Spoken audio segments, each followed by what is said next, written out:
너의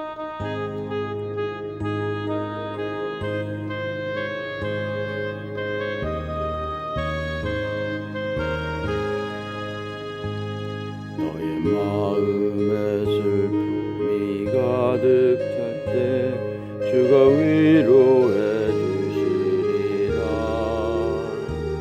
아침에 같이 빛나는 마음으로 너 십자가 지고 가라. 참 기쁜 마음으로 십자가 지고 가라. 내가 기쁘게 십자가 지고 가면 슬픈 마음이 위로받네. 내를 따라서 주시는 은혜로서 가란 심령의 힘을 얻고 주가 언약한 말씀을 기억하고 너 십자가 지고 가라. 참 기쁜 마음으로 십자가 지고 가라. 내가 기쁘게 십자가 지고 가면 슬픈 마음이 위로받네.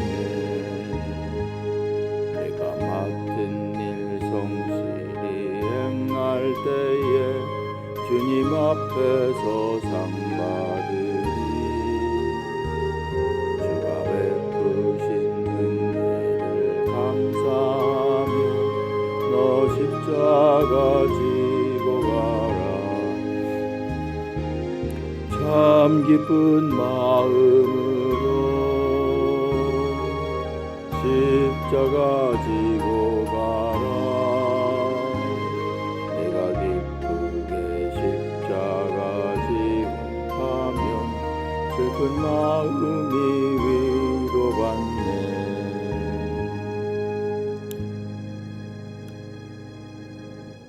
사무엘하 1장 17절에서 끝절입니다. 다윗이 이 슬픈 노래로 사울과 그의 아들 요나단을 조상하고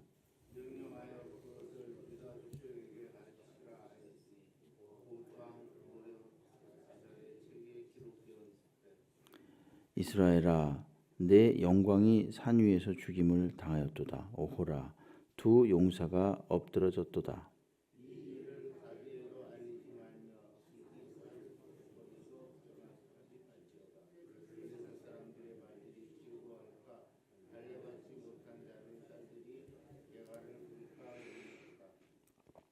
길보아 산들아 너희 위에 이슬과 비가 내리지 아니하며 재물 낼 밭도 없을지어다. 거기서 두 용사의 방패가 버림받음이니라.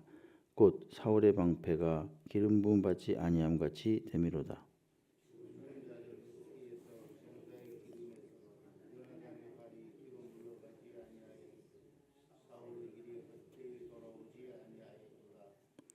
사울과 요나단이 생전에 사랑스럽고 아름다운 자이로니 죽을 때에도 서로 떠나지 아니하였도다. 그들이 독수리보다 빠르고 사자보다 강하였도다.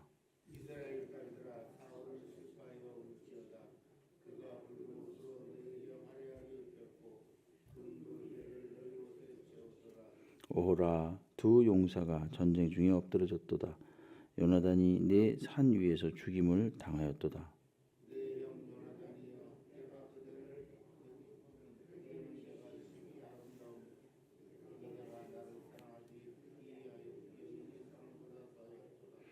오호라 두 용사가 엎드러졌으며 싸우는 무기가 망하였도다 하였더라. 아멘. 할렐루야. 예, 오늘 새벽에 나오신 우리 성도님들 하나님께서 크신 은혜와 평강으로 함께 해주시기를 주의 이름으로 축원합니다. 17절부터 끝절까지 말씀을 보도록 하겠습니다. 이제 그 블레셋과의 전투에서 한날 그 사울과 그 세 아들이 다 죽었습니다. 그것도 아주 전쟁에 패배함으로 비참하게 죽었습니다. 이처럼 한 가문이 완전히 다 이제 멸절이 됐다 그럴까요? 참 슬프게 마감을 하고 말았습니다. 그런데 그것을 보는 이 다윗의 반응이 굉장히 우리에게 많은 것을 생각하게 합니다. 그건 뭐냐 하면은 이 다윗이 우리의 어떤 일반적인 생각으로는 사울을 굉장히 미워했을 것 같은데 속으로 그를 불러다가 신하 삼고 또 뭐 한때 사위이기도 하고 장군이기도 했던 자기 자신이 주군으로 모셨던 사울인데 사울은 또 그를 아주 맹렬하게 죽이려고 하고 또 시기하고 질투하고 가는 곳곳마다 따라다니면서 위협했습니다. 그리고 저희들이 생각하기에는 굉장한 원한 관계에 있을 것 같지 않습니까? 그러니까 이 다윗의 속을 있는 그대로 여기 그 17절부터 27절에 나온 그 모습을 보면은 알 수가 없습니다.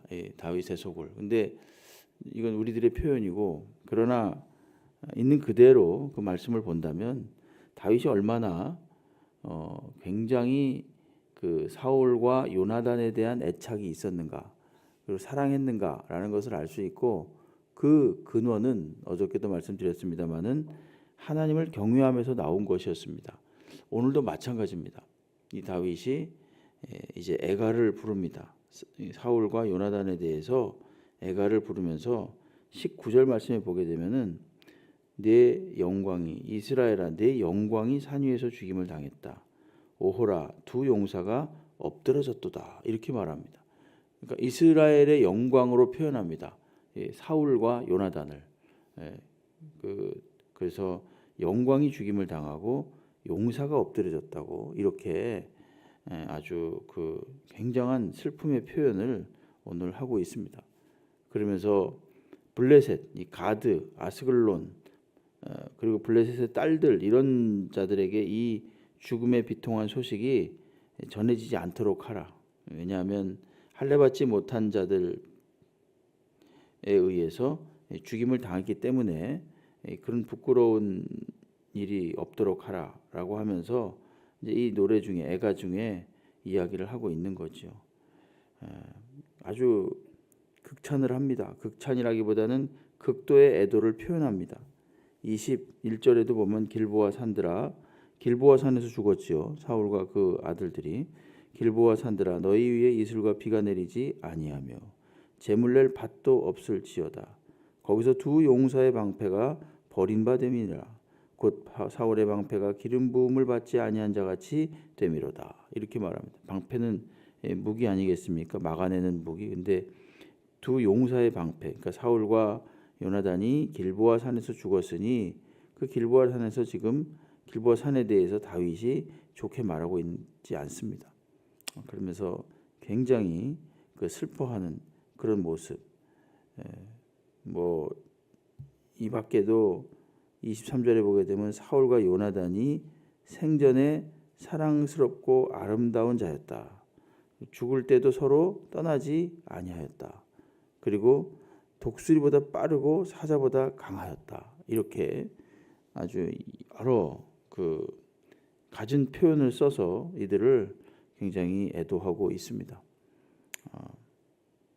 그리고 25절에도 보게 되면 오호라 두 용사가 전쟁 중에 엎드려졌다. 이렇게 말하고 특별히 요나단에 대해서 26절에 내 형 요나단이요 내가 그대를 애통함은 그대는 내게 심히 아름다움이라 그대가 나를 사랑함이 기이하여 여인의 사랑보다 더하였도다. 오호라 두 용사가 엎드러졌으며 싸우는 무기가 망하였도다. 이렇게 아주 그 이들을 굉장히 높이고 추모하고 있습니다. 이 다윗의 마음은 물론 인간적으로도 이들을 굉장히 아끼고 사랑했지요. 많은 특별히 요나단에게는 큰 사랑을 받았고 아버지 사울에게는 많은 핍박을 받았습니다. 그럼에도 불구하고 다윗은 이 둘을 정말로 진심으로 여기에 이 사랑하는 마음을 담아서 그들의 죽음에 대해서 표현하고 있습니다. 이 근원이 어제도 말씀드렸습니다마는 하나님에 대한 경외심입니다. 우리가 누구를 미워하고 누구를 사랑하고 그건 우리의 감정이지요. 감정. 상대적인 감정입니다. 감정이 있고 정서가 있죠.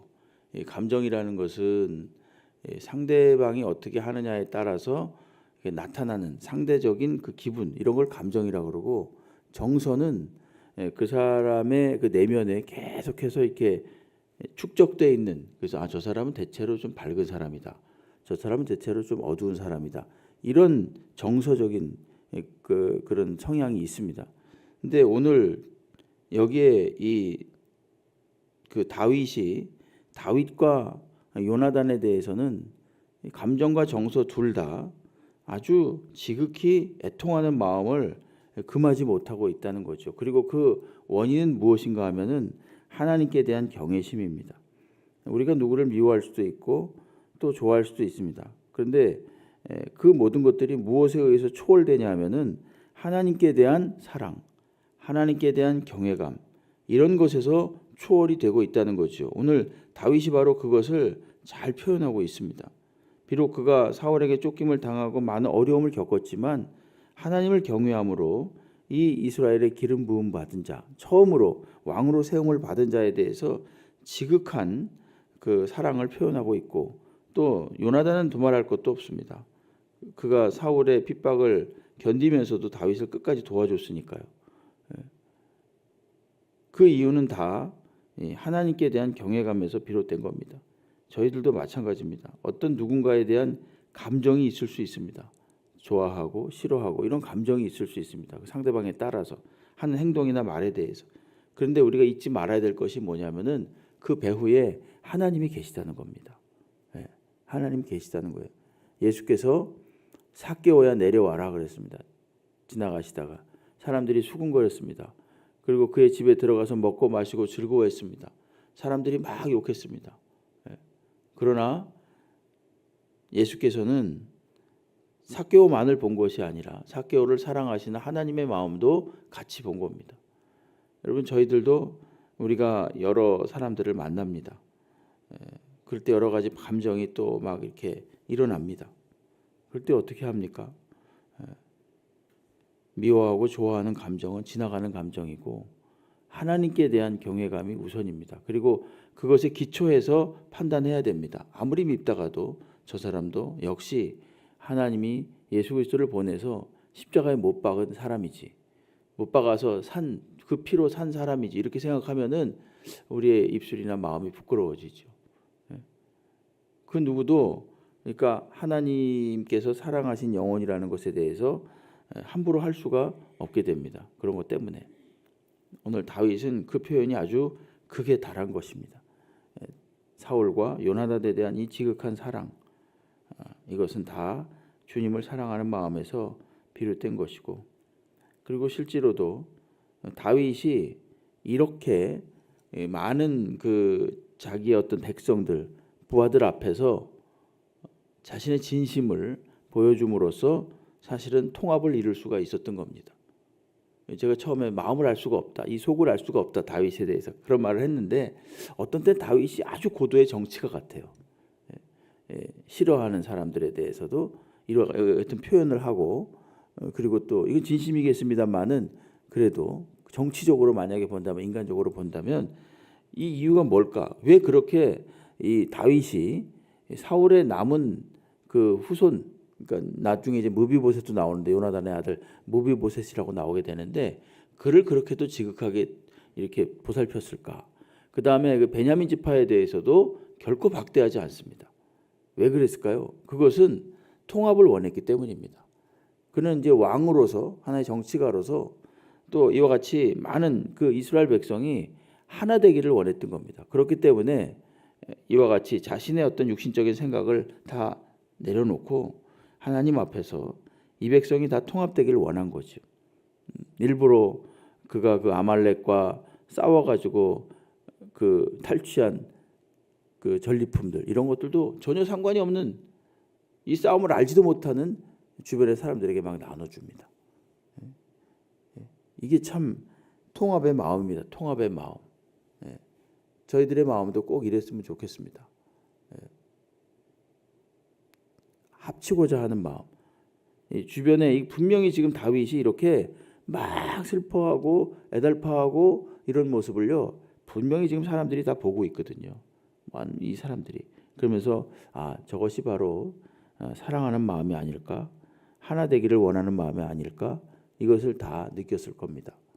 저희들도 마찬가지입니다. 여러분, 우리가 우리의 생각을 누르고 하나님을 우선시해서 하나님을 사랑하고 또 하나님께서 붙여주신 사람들을 이처럼 사랑하는 그런 은혜가 있게 되기를 주의 이름으로 축원합니다.